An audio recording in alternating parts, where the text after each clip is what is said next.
But coming up next, what do we got? We have NFTs, Prince, like as in Purple Rain. Yeah. And Philanthropy, Doug Henders, Jen Heck, and Mayte Garcia. All right, let's welcome to the stage, Come everybody. on down.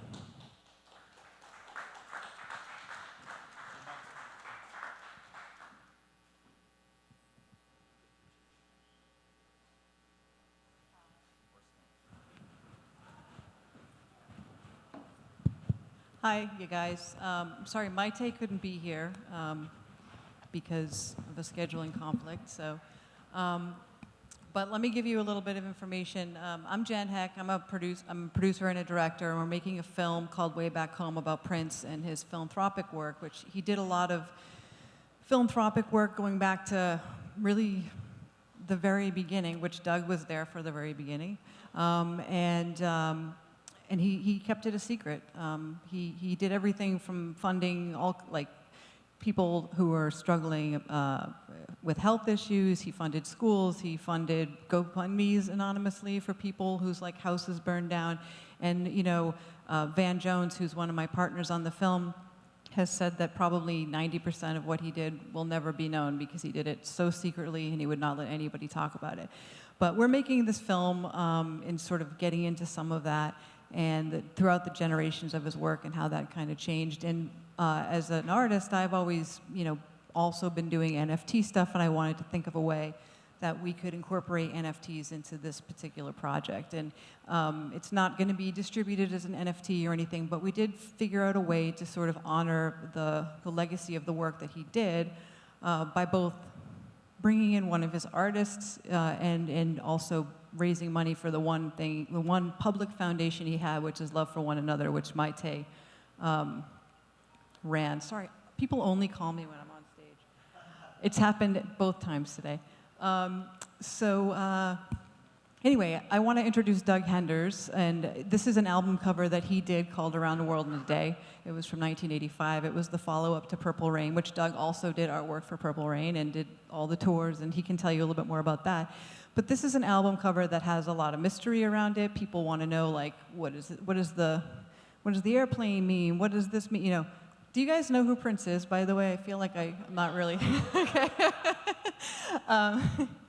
So Doug has all of those secrets in his brain because he made this for Prince, and I'm going to let him take over for a minute. Really quickly, go to the next slide. This is the album cover, and the NFT work. All the NFT is coming from this. These are the instructions that he gave Prince, and so I'm going to let you take over and talk a little bit about that. Hello, dearly beloved. We've been gathered here to get through this thing called life. Let's go crazy.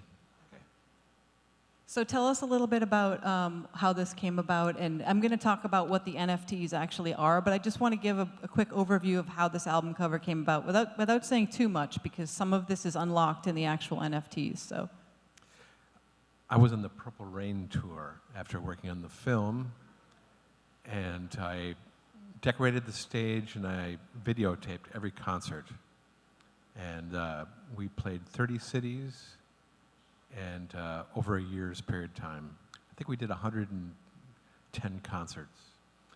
About halfway through the tour, Prince asked if I would be interested in doing his new album cover. And that he had been recording after concerts, after doing a performance. He would go to a studio and lay down a track in whatever city he was in. And he gave me these handwritten notes of characters that he wanted to see on the album cover. And it was pretty complex. He didn't give me any other guidance, and he gave me the space to create this. Maybe if you could go back to the album cover. So it's a complex cover, lots going on. And I photographed people around me on the road and personal friends, and to become these characters to paint from. So Let me show those. So these are basically the basis of what the NFTs are going to be, and we're creating these, and each one's going to come with a story where Doug tells the full story, and they're not made to be held. They're actually it's to sort of create a community. You can only hold on to them very briefly, and the idea is to keep them moving and not own them per se, and then raise money for the foundation, Prince's Love for One Another Foundation. So. Let me see here if I can operate this. So here's one of the photographs. We can come back to these, but this is the note that Doug, worked with, and this is. Why don't you tell who this is?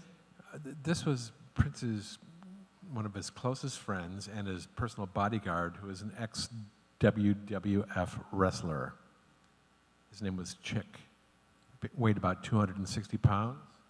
And there's a note that Prince describes a character who could have only been Chick, and I happened to be with him. So he posed for me, and I painted him on the cover. But you won't find him on the painting because they had a falling out. You can't get into that. Okay, and this is another one. It looks like Wendy, but it's not. An old woman crying is what the note says. And that was a personal friend of mine. When she appeared in the album cover, she was mistaken for Wendy. And a lot of the people, there are some members of the Revolution on the album cover. And the other members were wondering, why wasn't I on the album cover? Yeah. This is Sheila E. Sheila E., very lovely and generous and talented. One of the best timbale players. This is from the Purple Rain Tour. This is actually the set of When Doves Cry. Oh, right. So this is a background mural that I painted for Prince's first single from the album, When Doves Cry. And this is a little celebration amongst the crew after the mural was complete. And this artwork that Doug created went on to be sort of an iconic part of the album cover and the whole Purple Rain mythology. Not to be not mentioned. It was like his logo. He went through a series of logos. This is one of them. Unmistakable. When you see the face, you think of Prince. This is Doug. My signature for the album was to put myself on the album. So I posed for this, and there it is. There's the evolution of me in the guitar shop, the album cover in the cloud suit, and then Prince loved it so much that he had an actual cloud suit created from the album cover, and now it's in. I think it's in museums. Yeah, it's in the Paisley Park Museum, but also you guys probably know it from the Raspberry Beret video. Yes, most famously the Raspberry Beret video. If we're just speaking a language nobody understands, feel free to let us know, because it's crazy to think that people don't know who Prince is or was, and that's one of the things that with the film. I mean, there's so many people. I mean, Prince. He died in 2016, but he had his hand in so many things. Black Lives Matter. He was one of the first people who secretly invested in that. More recently, I mean, just Special Olympics, big things, small things. Like I said, he would literally fund somebody's GoFundMe at 3 a.m. anonymously, like because their house burned down or something. So, back to the album cover. When I was on the Prince tour, he was not part of the We Are the World. Bruce and Madonna and Lionel and Michael and all the stars were up there. Prince was nowhere to be found because he wasn't kind of a guy who hung out with other people. And he was criticized at the time, but many cities that we went to, we visited places where there were like physically disabled people, schools of deaf schools, and we would do benefit concerts, and the only people who were not invited was the press and the media. This is what Jen's film is going to. So we're sort of decoding. It's actually like an investigative process through the many decades of work that he did. You know, when we died, we did a short film for his memorial that kind of started to unearth some of this, and people were very reticent to talk about it because Prince himself didn't want to talk about it. It was partly like his religion, and it was partly just not wanting people to come to him and ask for money, not wanting to create jealousy, all kinds of different things. He just did it quietly. And so what we want to do with the NFT series is two things. Prince cared about art, and he cared about helping people. And so this is touching on both of those. We're taking artwork that he initiated, that Doug created as an artist, and we're going to be taking these Polaroids that Doug did. Each one has a story behind it. There's been a lot of like rumors and guesses about what the real story behind this album cover is, who the different people are, which one is Prince, all these different things over the years. So Doug's going to basically tell the story of who everybody is and how it happened, and the NFTs will be the Polaroids. There's more than the Polaroids that we're showing, but the Polaroids along with the note from Prince and a story from Doug, and you'll be able to like hear the full story. And again, I can't get into the full details of how the technology is going to work, but we're trying to kind of innovate with this and, you know, come to the NFTs not as something that you can own, but something that you're a part of. And it's very specific to the content, the Prince content that we're creating. It wouldn't necessarily work across the board. It's not a one-size-fits-all. But the idea is to share this with as much of the community, both the older Prince Prince community, as well as like new fans, people who didn't know that he did this, people that are involved with those organizations, just as wide of an audience as we can, and everybody is connected through their holding it on the blockchain basically, and it just kind of goes through, and you can become part of the story of each one of these images, and that's kind of the idea, and making them accessible so they're not you don't have to have Ethereum and trade Ethereum to necessarily get these. We're trying to make them accessible to an older audience, a younger audience. We have one of our tech guys here, Vishwa, if he wants to talk a little bit about it. We don't want to get too into how we're doing it, but do you want to talk a little bit about the access so that we can, because you know, with NFTs, there's a barrier to access for a lot of people. They don't really know how to buy them. They don't know why they'd want to buy them. So, I mean, if you want to come up really quick, Vishwa can talk a little bit about that, because it's been a big part of what we've been trying to do, just make these really easy to get. Most of them are not going to be expensive, because it's not about holding them, it's about moving them along, and you can't jack up the price on them, actually. We're trying to keep in the spirit of what Prince would have wanted. And Prince also, if you guys remember, he changed his name to a symbol. He was all about, you know, artists owning their own work, so that's another aspect of like what we're trying to honor here, the bigger picture of the story of all of this. Yeah, I just want to check with the audience, how many of you guys have actually bought an NFT before? All right, full house, fantastic. One of the hardest things that we faced from a tech perspective was when you look at the demographic of Prince fans, it generally skews a lot older than the average NFT holder. So you're thinking, this is a story that needs to be told, and there's deep fandom when it comes to Prince.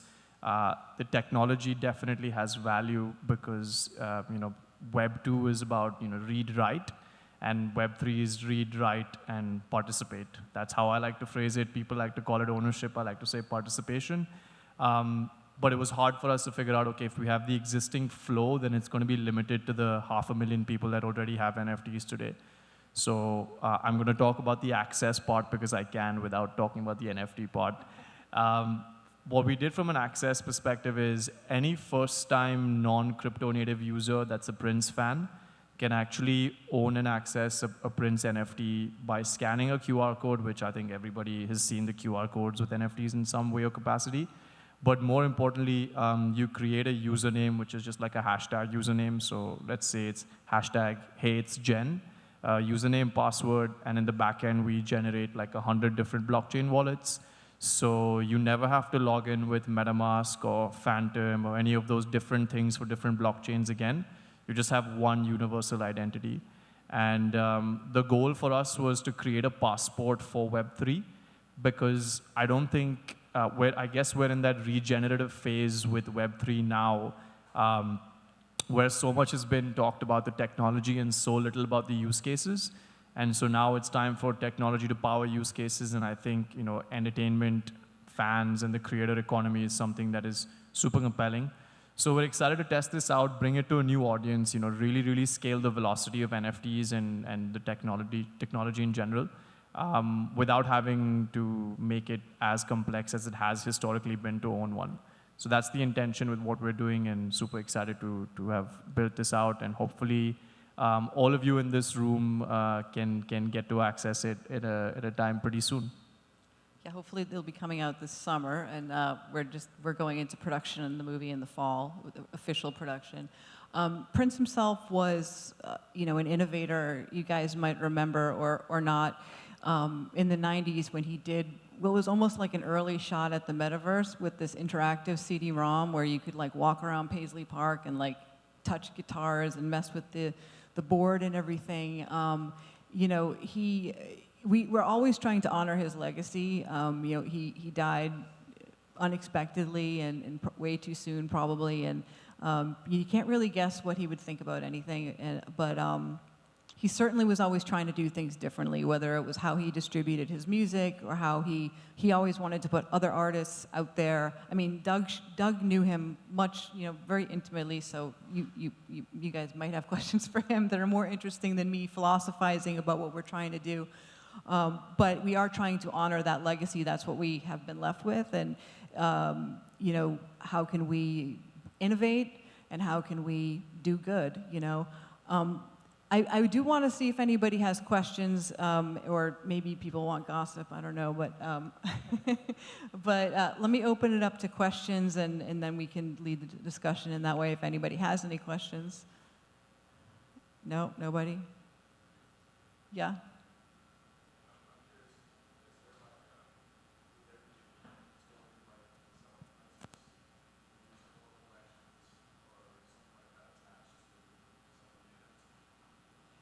So for this series, which is very, very contained and specific, the question was, is there going to be music attached to this? Not this. It could be in the future. I can't speak for the greater estate, which is, in flux and complex. But I think a lot of people are, in general, when you look at institutions, you need to have a proven test case before people are going to put legacy albums as out there as NFTs. So this is one step in that direction. But there's not going to be music on this. This is storytelling, and this is visual art that he had his hands on. So, as a background, you could put on, there's a brand new remastered concert footage at Syracuse, which is pretty awesome. So that's true. Check that out, and that'll get you in the NFT Prince state of mind.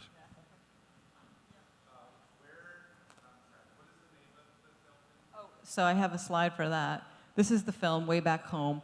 On a broader scale, Prince, all throughout his career, he talked about finding the dawn, or may you live to see the dawn, or this idea of being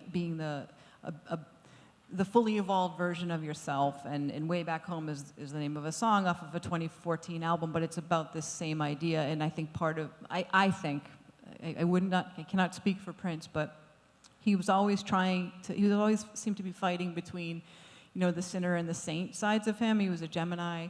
And I see this, what he did secretly as a philanthropist, as his way of getting quote-unquote home, or to the dawn. And so that the movie is kind of about who the man was in a broader sense. This is just a small piece, what we're doing with the NFT, small piece of that story. But that's the idea behind the name and things like that. So, anyone else have a question? Hey, Doug, I would just be really curious if you could share with us any particular artistic pieces, works that you, I guess, just have a particularly special resonance for you and your heart that may have come from you and Prince's time together in collaboration. Oh yeah, we did Purple Rain together. I was 3. No, do you mean music that I like? That's, no, sorry, it was for Doug. oh, sorry. Yeah, sorry. You were looking at me. My bad. It's pretty interesting. I was first invited to work on the film Purple Rain because there was a script change, and they needed a bedroom quickly decorated with artworks. And in the script, now Prince was an artist. And I made a number of pieces very quickly, and I also took some of my private artwork to decorate his bedroom set, which is, you can see a lot of these faces in the bedroom scenes of Purple Rain. And a couple weeks after the film wrapped, Prince had fallen in love with this one image, and he invited me to his chick, actually his bodyguard, called me up and says, yeah, Prince wants you to paint that face on the wall in his studio. So I went out to his private home and painted that face in his recording studio. And it was tremendous. They were playing music and a lot of action that day, and everyone was excited about the artwork, so it was almost like being in the band. And then I got invited to decorate the stage and go on tour, and I was kind of an outsider. He had a lot of friends, and people were like, who's this guy? But Prince hired me just artist to artist, and that's kind of how we communicated, and so I always felt like he could see right through things. He was more wise to me than even I was to myself at the time, but he was a seer, so.